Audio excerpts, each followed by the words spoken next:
Captain Jaiwan Park stood at the main window of the Earth exploration vessel Horizon Seeker. The stars stretched endlessly before him, each one a distant sun waiting to be explored. His ship had been traveling through this unexplored region of space for 3 months now, and the crew was getting restless. "Captain, we're picking up something strange," said Officer Hae-Yun Kim from her station. Her fingers moved quickly across the glowing screen. "It's like nothing we've seen before." Jaiwan walked over to her station. The screen showed a small object floating in space. It was giving off a faint blue light that seemed to pulse like a heartbeat. "How far?" he asked. "About 10,000 kilometers ahead," Hae-Yun replied. She adjusted her glasses and looked up at him. "Should we get closer?" Jaiwan thought for a moment. They were supposed to map this sector and return home, but his gut told him this was important. "Yes," he said. "Take us in slowly." The Horizon Seeker moved through space like a whale through dark water. As they got closer, they could see the object better. It was about the size of a car, shaped like a diamond, and covered in strange markings that glowed with that same blue light. "It's artificial," Hae-Yun said, looking at her readings. "And it's old. Really old. The computer says it's been out here for..." She paused, checking the numbers again. "At least 5 million years." Jaiwan felt a shiver run down his spine. Humans had only been in space for a few hundred years. Whatever made this object was ancient beyond imagination. "Can we bring it aboard?" he asked. Hae-Yun nodded. "The radiation levels are safe. I'll prepare the cargo bay." An hour later, Jaiwan stood in the cargo bay with Hae-Yun and the ship's engineer, Do-Jin Nam. The object looked even stranger up close. The markings on its surface seemed to move slightly, like ripples on water. "It's a data storage device," Hae-Yun said, running her scanner over it. "But the technology, it's incredible. It's still working after all this time." Do-Jin touched one of the glowing marks carefully. "Look at this writing. It's not just random patterns. These are words in some alien language." Hae-Yun's scanner beeped loudly. "Captain, you need to see this," she said, her voice shaking slightly. "The device. It's trying to communicate with our computers." They watched as strange symbols appeared on Hae-Yun's screen. The ship's computer worked to translate them. Slowly, English words began to appear. "To those who find this message, we were a civilization of 10 trillion souls spread across a galaxy of beauty and wonder. Now we are gone. But you, humans of Earth, were foretold in our oldest prophecies. This message was left for you." The words stopped there. Hae-Yun typed quickly on her tablet. "There's much more data inside, but it's encrypted. It will take time to decode it all." Jaiwan looked at the ancient device, his mind racing with questions. How did this message know about humans? Why was it left for them to find? "Send a message to Earth Command," he ordered.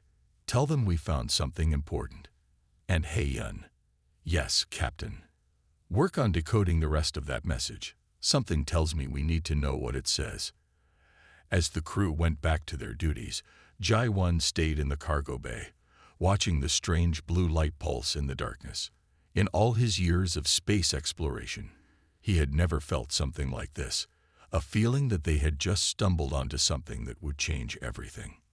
The device continued its quiet pulsing, like a messenger that had waited millions of years to deliver its warning to humanity.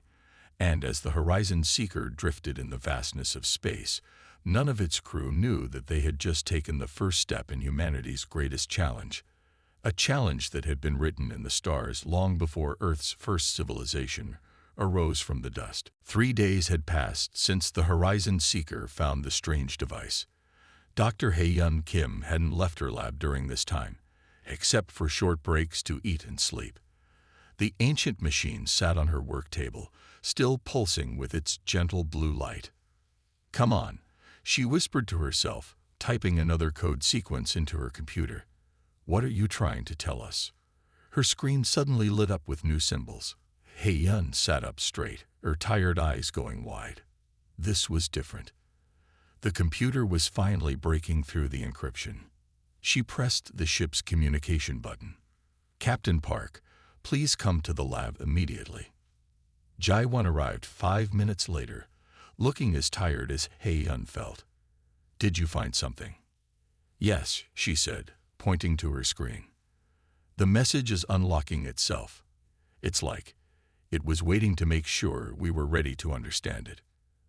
They watched as ancient alien words transformed into English text. The message began to play on the main screen. "To the humans who find this warning, we were the Watchers, guardians of the Andromeda Galaxy. Our civilization spread across 10,000 worlds. We had achieved peace among all our peoples. We thought we were safe. We were wrong. They came from the darkness between galaxies. We called them the Destroyers. They did not want peace. They did not want to trade or talk. They wanted only to destroy. World by world, system by system, they consumed our galaxy. We fought back. For 1,000 years we fought.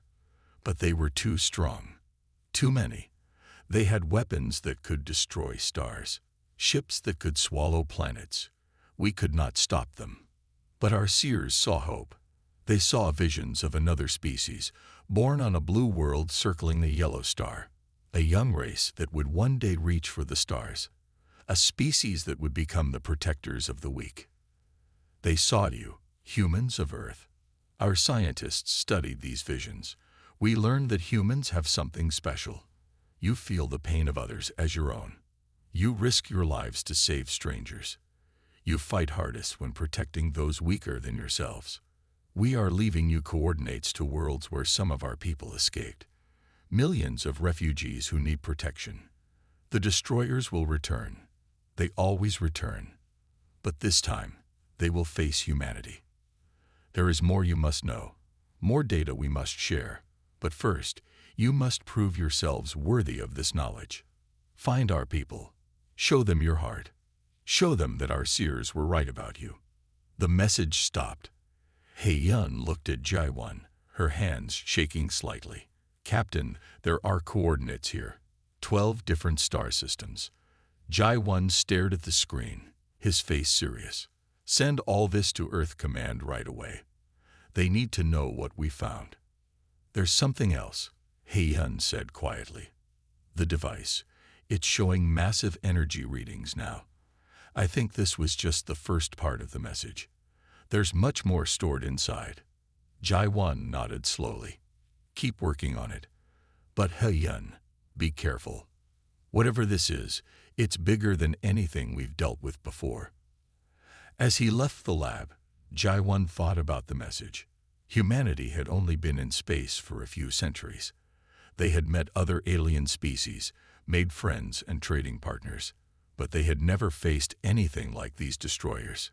He looked out a nearby window at the endless stars. Somewhere out there, refugee worlds were waiting for help. Somewhere in the darkness, ancient enemies were gathering strength, and humanity had just been given a mission they never asked for: to become the guardians of those who couldn't protect themselves. The blue light of the device pulsed steadily in the dark lab, like a countdown to humanity's greatest challenge. The Horizon Seeker dropped out of faster-than-light travel near a small orange star. This was the first set of coordinates from the ancient device. Captain Jai-1 Park stood on the bridge, watching the star grow larger on the main screen. Scanning the system, Hei-Yun reported from her station. She paused, then spoke again with excitement in her voice. "Captain, there's a planet with artificial structures and ships in orbit." Jai-1 leaned forward in his chair. "Are they hostile?" "No, sir. They're sending us a welcome message, in perfect Earth Standard English." A face appeared on the main screen. It was a human face, Ambassador Tai-Hyun Lee from Earth's diplomatic court. He smiled warmly at the surprised crew. "Welcome, Horizon Seeker," he said. "We've been expecting you." 2 hours later, Jai-1 and Hei-Yun sat in a meeting room on the refugee world space station. Ambassador Lee explained that Earth had secretly known about this place for 5 years. "We found our own ancient message," Tai-Hyun said. "It led us here. We've been helping these people prepare for your arrival." An elderly alien walked into the room. She looked almost human, except for her silver skin and pure white eyes. Ambassador Lee introduced her as Elder Sun Cho, leader of the refugee colony. "We have waited so long for this day," Sun Mai said in a musical voice. "When your ship found the message device, we knew the time had come." "How did you know we would find it?" Heyun asked. Sun Mi smiled. "My people can see fragments of the future. We have known about humans for millions of years. We saw your species growing, learning, developing. We saw your hearts." She touched a crystal on her necklace, and a hologram appeared in the room. It showed scenes from Earth's history, humans rushing into burning buildings to save strangers, diving into rough seas to rescue others, standing up to protect the weak against the strong. "This is why you were chosen," Sun Mai said. "Other species fight for power, for land, for riches. But humans, you fight hardest when protecting others. You risk everything to save even one life." "There are more refugee worlds," Ta Hyun added. "Millions of people who escaped the destroyers. They've been hiding, waiting for humanity to find them, to protect them." Jaiwan looked at the star map, showing all 12 refugee worlds. "How many people know about this on Earth?" "Only a small group in the government," Ta Hyun replied. "We needed to prepare carefully. The destroyers have spies everywhere. But now that you found the message device, we can begin the next phase." "Which is what?" Heyun asked. Sun Mi's face became serious. "To unite all the refugee worlds, to prepare for war. The destroyers will return, they always do. But this time, humanity will stand with us." "We're not a warrior species," Jaiwan said quietly. "No," Sun Mi agreed. "You are something far more dangerous, protectors. When you fight to defend others, you become stronger than any warrior race." As if to prove her point, alarms suddenly began ringing throughout the station. A young alien ran into the room. "Elder, we've detected unknown ships entering the system." Sun Mi looked at Jaiwan, her white eyes seeming to see straight into his soul. "Captain Park, humanity's time has come. Will you stand with us?" Jaiwan stood up, his decision already made. He had seen the message, understood the truth it contained. Humanity had been chosen for this role long ago, and he would not turn away from it. "Send word to my ship," he ordered. Battle stations. The unknown ships turned out to be friendly. Another refugee fleet seeking shelter. But the close call made everyone realize how vulnerable they were. Intelligence Officer Yoon-ho Kang arrived from Earth the next day to study the ancient device's data more carefully. Yoon-ho sat in the station's main control room, surrounded by screens showing star maps. He hadn't slept in 20 hours, but he couldn't stop working. Something in the data bothered him. "Look at this," he said to Captain Park and Dr. Kim. He pointed to a pattern of dark spaces between galaxies. "These aren't empty regions. They're hiding spots." Heyun leaned closer to the screen. "Hiding spots for what?" "The destroyers," Yoon-ho said quietly. "They're not gone. They've been waiting out there, building their strength. These energy readings prove it." Jaiwan felt a chill run down his spine. "How many?" "Thousands of ships. Maybe more." Yoon-ho brought up another map. "They're gathering here, in the dark space between Andromeda and the Milky Way. The ancient message warned us about this, but we didn't understand it until now." Military strategist Min-ji Choi joined them, carrying more data tablets. She had been studying the tactical information hidden in the ancient message. "The good news," Min-ji said, "is that the message contains information about their weaknesses. The destroyers are powerful, but they're not invincible. They have blind spots in their defenses. Their ships can't turn quickly, and they can't handle multiple small attacks at once." "How long do we have?" Jaiwan asked. Min-ji's face was serious. "Based on their movement patterns, maybe 6 months.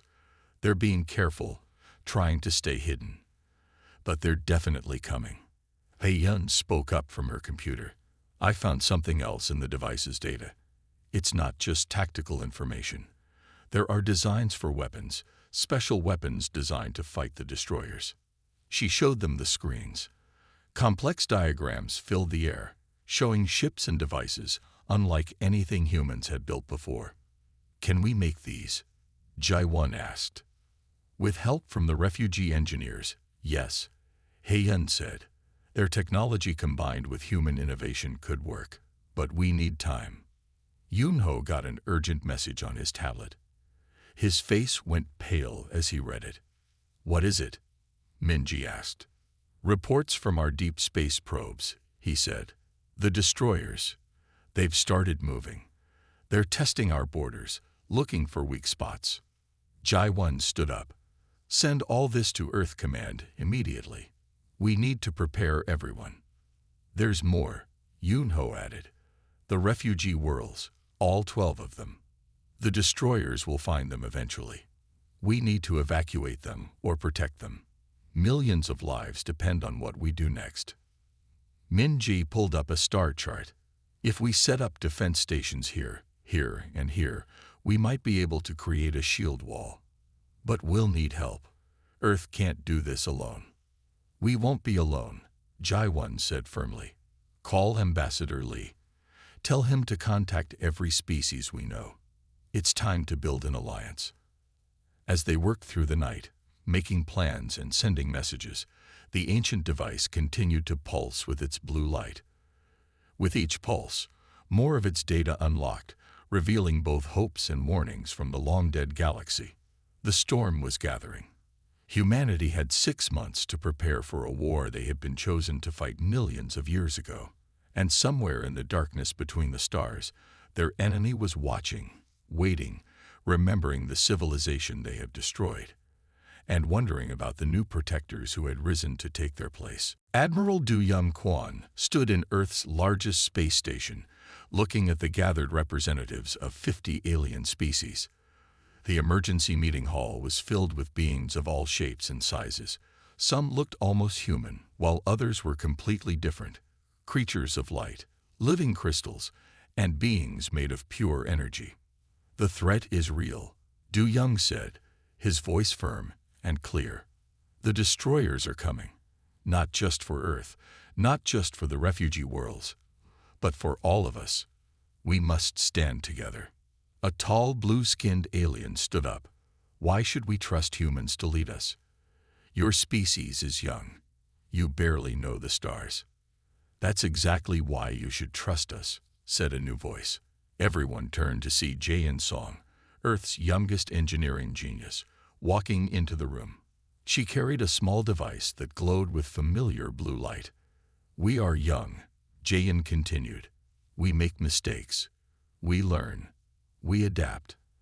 And most importantly, we never give up when protecting others. She placed her device on the central table. It projected a huge image showing new ship designs. The aliens murmured in surprise. These are our new defense ships, Jae-In explained. We took the ancient designs from the message device and made them better. We combined our human creativity with technology from every species in this room. The ships in the image were beautiful and strange. They had the smooth lines of Earth ships, the powerful engines of the Crystal People's vessels, and weapons designed by the energy beings. Each ship needs a crew from 3 different species to work properly, Jae-In said. We must work together. That's what makes these ships special. They're not just weapons. They're bridges between our peoples. Admiral Du Young stepped forward again. The destroyers expect us to fight alone, to be easy targets. But together, we are stronger. Humans will fight alongside you, die alongside you if we must. This is our promise. An ancient energy being floated forward, its voice echoed in everyone's minds. My people have lived for millions of years. We have never trusted others to fight our battles. But we have watched humans. We have seen them risk everything to save even one life. Perhaps they are what we have been waiting for. One by one, the other species began to agree. The blue-skinned alien who had doubted them earlier stood up again. "My people will join," he said. "We have warships ready." "The Crystal Collective offers our shipyards," another representative added. "The Energy Concordat will teach humans our weapons technology," the ancient being announced. As more species joined the alliance, Jayan worked with engineers from each world. They began building the new ships immediately. Every hour counted. Admiral Du Young received regular updates from Intelligence Officer Yunho about the destroyers' movements. They were getting closer, but now Earth wasn't facing them alone. In the space above Earth, the first of the new Alliance ships took shape. They were unlike anything the galaxy had seen before. Vessels built by many species, crewed by different peoples, all united under one cause: to protect those who couldn't protect themselves. The ancient message device, still in Dr. Kim's lab, pulsed with a brighter blue light than ever before. It was as if it approved of this union, this gathering of species standing together against the darkness. Humanity had done what the message said they would do. They had united the galaxy's peoples not through force or fear, but through their dedication to protecting others. Now they would all face the coming storm together. The warning came at midnight Earth time. Fleet Commander Jinwoo Ryu was asleep when the emergency alarms woke him. He rushed to the bridge of the Alliance flagship Unity, still pulling on his uniform jacket. "Report," he ordered. "Destroyer ships detected near the Centauri colony," his second-in-command said. 300 vessels, moving fast. They'll reach the colony in 2 hours. The Centauri colony was home to 50,000 refugees. Jinwoo looked at the tactical display showing the enemy ships. They were huge black shapes that seemed to swallow the light around them. "Send the alert to all Alliance ships," Jinwoo ordered.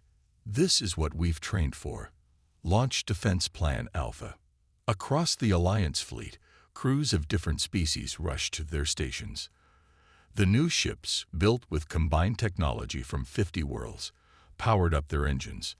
In the Unity's engine room, a team of humans worked alongside crystal engineers and energy beings. "All ships report ready," the communications officer announced.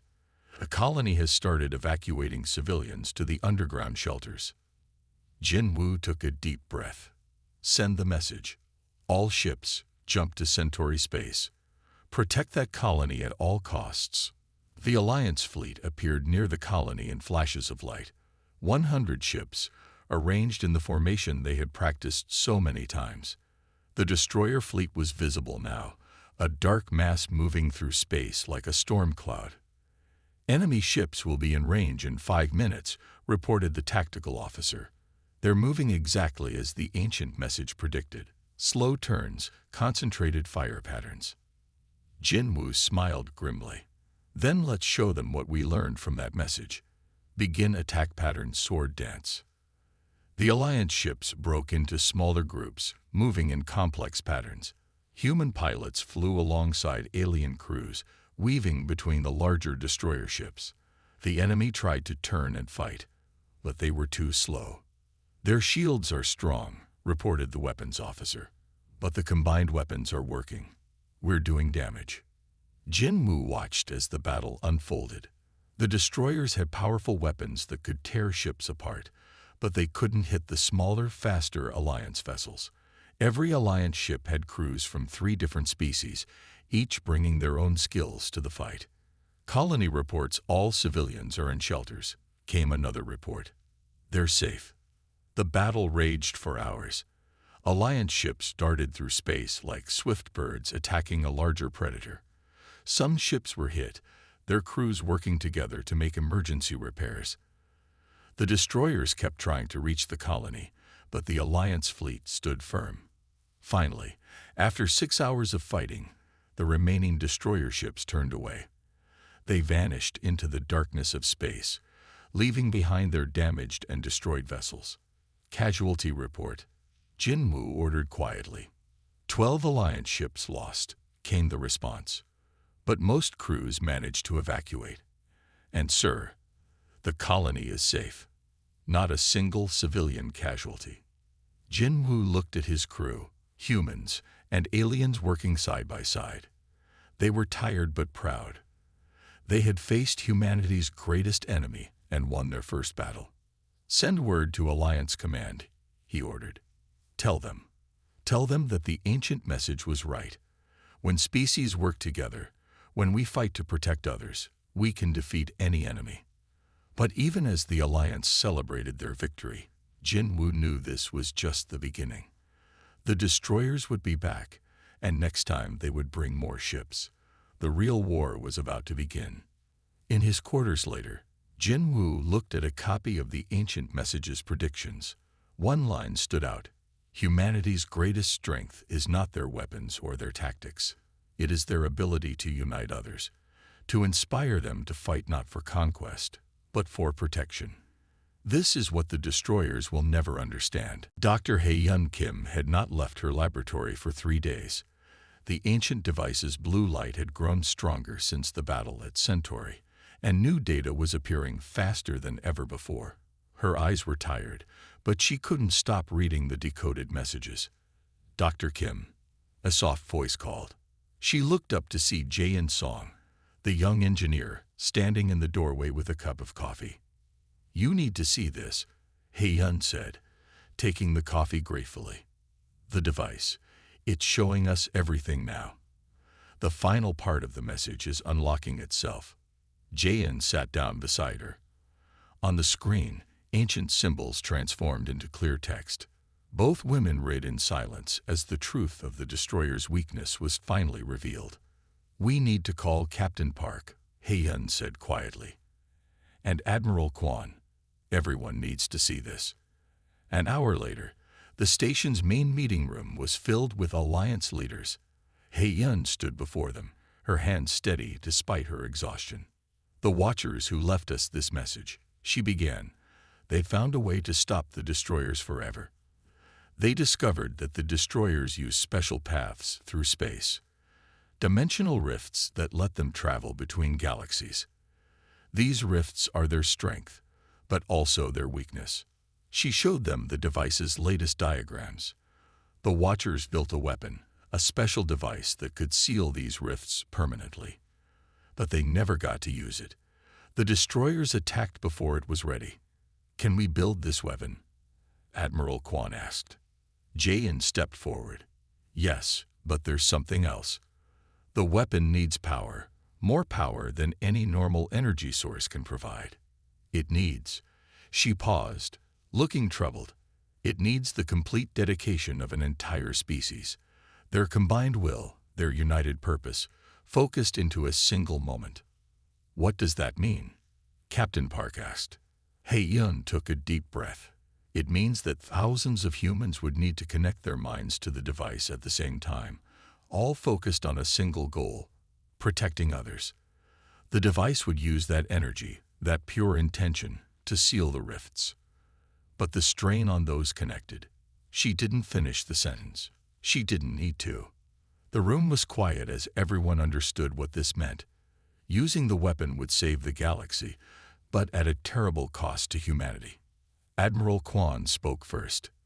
"The message said humans were chosen because we would make this choice, because we would sacrifice ourselves to protect others. There must be another way," one of the alien representatives said. "We cannot ask humans to pay such a price." But Hae-Yun saw the look in Admiral Kwon's eyes, in Captain Park's face, in Jae-in's determined expression. She knew what they would choose, what any human would choose when faced with the chance to save billions of lives. "How long will it take to build the weapon?" Admiral Kwon asked. 2 weeks, Jae-in replied. "Maybe less if we have help from all Alliance engineers. Then we build it," Admiral Kwon said firmly. "But we keep this information secret for now. If the destroyers learn what we're doing—" Hae-Yun looked at the ancient device, still pulsing with its blue light. The Watchers had known, millions of years ago, that humanity would make this choice. That when faced with the ultimate decision between their own safety and the protection of others, humans would choose to sacrifice themselves. As the meeting ended and plans were made, Hae-Yun remembered the first words of the message they had found. "To those who find this message, We were a civilization of 10 trillion souls. Now she understood. The message wasn't just a warning. It was a test. And humanity had passed. The day of the final battle arrived too soon. Captain Jaiwan Park stood on the bridge of the Horizon Seeker, looking at the massive fleet gathered around Earth. 10,000 ships from 50 different species had come to help. At the center of the fleet was the weapon they had built, a giant silver ring that pulsed with the same blue light as the ancient message device. All volunteer crews are in position, Commander Jinwoo reported. His voice was steady, but his eyes showed his concern. 1,000 human crews had volunteered to connect with the weapon, knowing what it would cost them. The destroyers have been detected, Hei-Yun announced from her station. 5,000 ships, approaching through the dimensional rifts. They'd brought their entire fleet this time. Jaiwan nodded. They had hoped for this. The weapon would only work if they could seal all the rifts at once, trapping the entire destroyer fleet between galaxies forever. Send the message to all ships, Jaiwan ordered. Begin Operation Final Shield. The Alliance fleet moved into position. The refugee ships, carrying millions who had fled their destroyed worlds, stayed behind Earth's defense line. They would be the last line of protection if the plan failed. The destroyer fleet emerged from their dimensional rifts like a storm of darkness. Their ships were enormous, each one big enough to swallow a small moon. They moved toward Earth with unstoppable force. All units report ready, Jinwoo said. The weapon is charging. In the weapon control room, Jae and Song worked with Dr. Kim to monitor the 1,000 human volunteers. Each one sat in a special chair, their minds already starting to connect with the ancient technology. Their unity is strong, Hei-Yun reported. Every single volunteer is focused on the same thought, protecting others. The weapon is responding. The destroyers struck first. Their black ships fired weapons that could tear stars apart.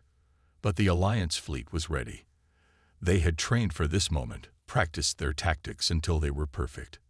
Small, fast ships darted between the larger destroyer vessels.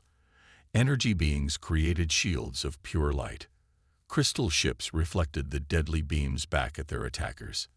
And human pilots flew impossible maneuvers, leading the enemy exactly where they wanted them to go.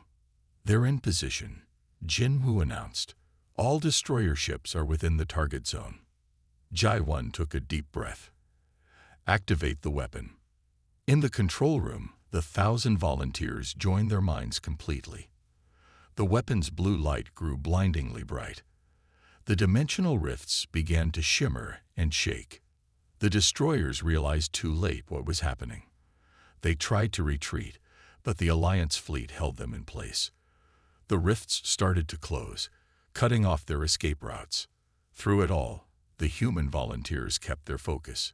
Even as the strain began to take its toll, they thought only of protection, of saving others, of standing between the darkness and those who couldn't defend themselves. The weapon fired. A wave of blue energy swept through space. Every dimensional rift collapsed at once, sealing forever. The destroyer fleet, trapped between galaxies, began to fade away into the darkness. It's done, Hei-Yun whispered. In the control room, the volunteers slumped in their chairs, their sacrifice made. But they weren't dead. Against all predictions, their unified purpose had been so strong, so pure, that it had protected them even as they protected others. They were changed, forever marked by what they had done. But they were alive. As the Alliance celebrated their victory, the ancient message device gave its final words. To the humans who saved us all, thank you. You have proved that the greatest power in the universe is not the ability to destroy, but the will to protect. Never stop being who you are. Never stop protecting the weak. This is your destiny, written in the stars long ago, and you have fulfilled it perfectly. The device's blue light faded for the last time. But across the galaxy, a new light was dawning, a future where all species lived together in peace, knowing that if darkness ever returned, humanity would stand ready to protect them all.